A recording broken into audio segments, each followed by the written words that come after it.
welcome. I wondered if you could introduce yourself and tell your Instagram and Twitter and Facebook users a little bit about yourself and your book.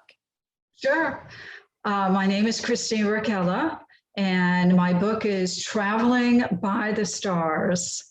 And I hope that everyone out there is at least interested in checking it out, but you might be surprised at how much wonderful information is in there to guide you not only through your traveling experiences, but through your life.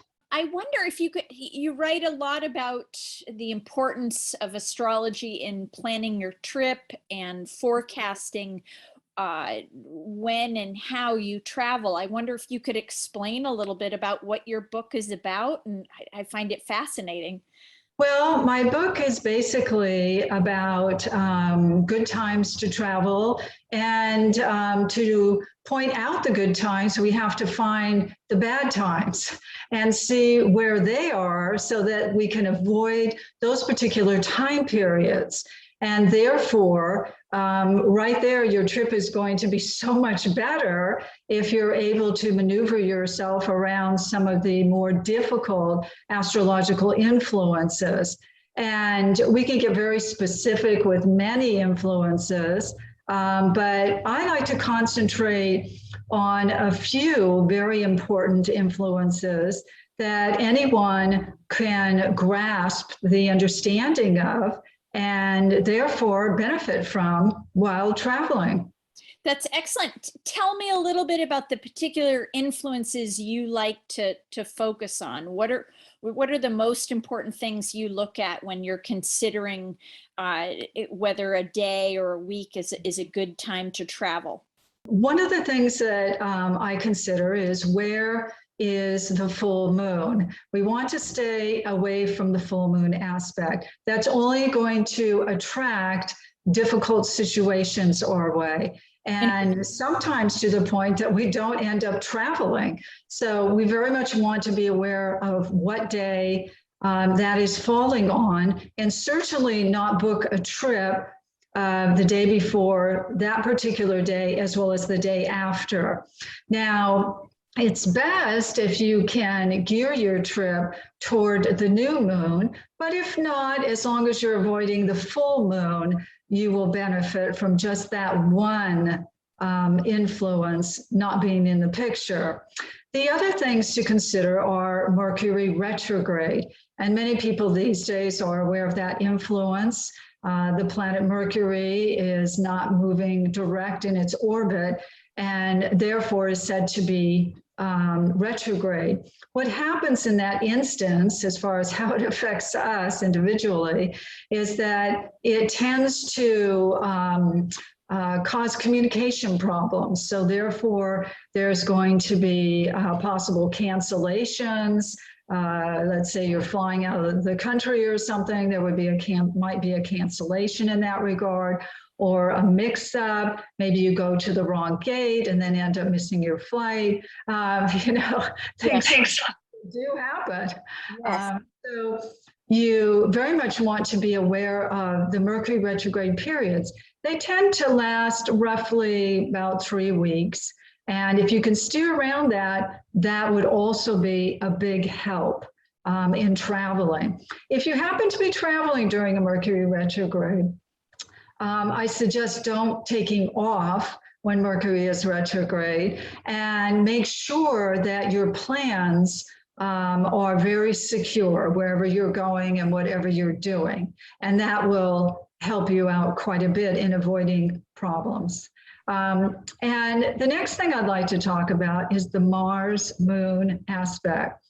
And this was one of the reasons why I really wanted to write this book, is because this particular influence, when it's around, there is a tendency for accidents to occur.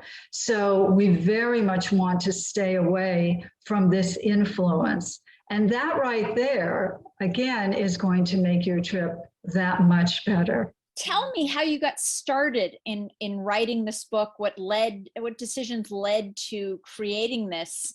As it sounds like it's a really useful handbook. to accompany any plans somebody has for traveling or making plans for the future.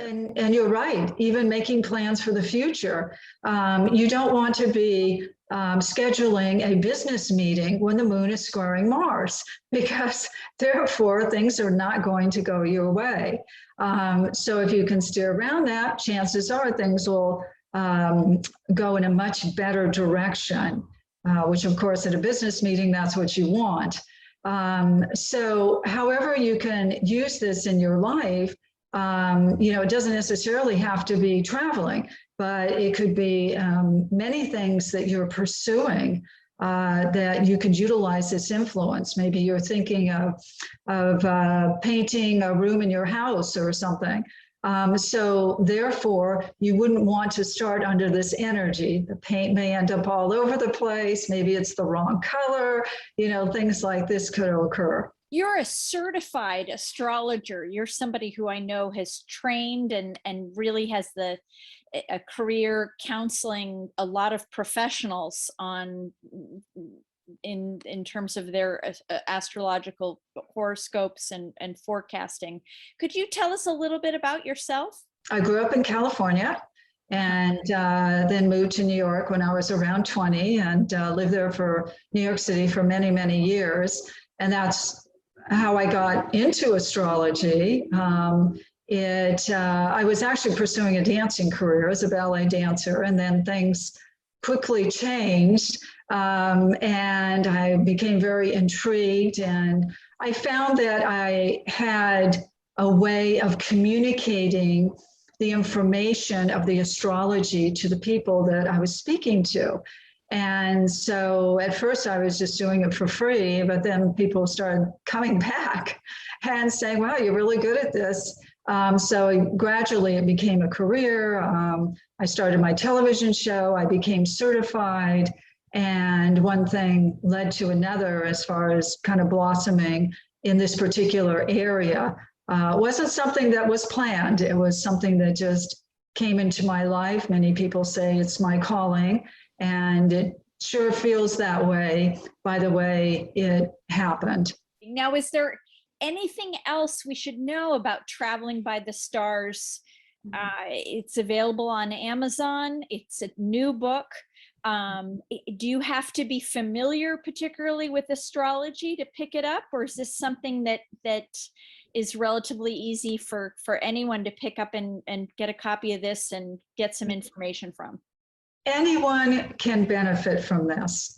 I wrote the book so that you can definitely gain from the information that is there.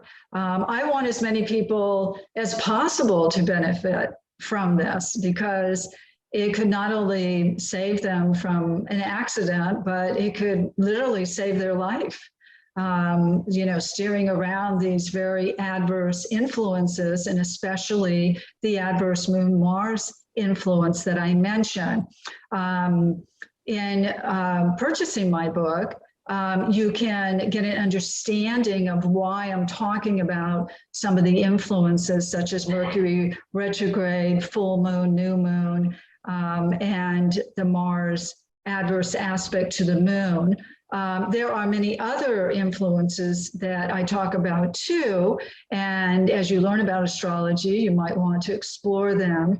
But right off the bat, you would be gaining.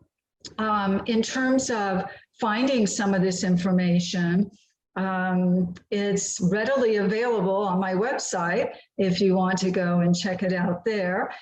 You can also pick up a planetary guide. They have these little pocket books that tell you the influences of the day, and just look it up very quickly and see what's going on, and therefore benefit tremendously from the information that is here.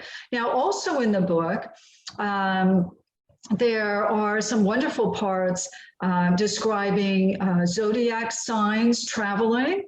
So you can look up your sign or look up someone else's sign and see how they take to it. Then I have compatibility in traveling. So, well, how does Virgo get along with Aquarius? Or how would Scorpio get along with Leo? And it's not only interesting, but it's very entertaining.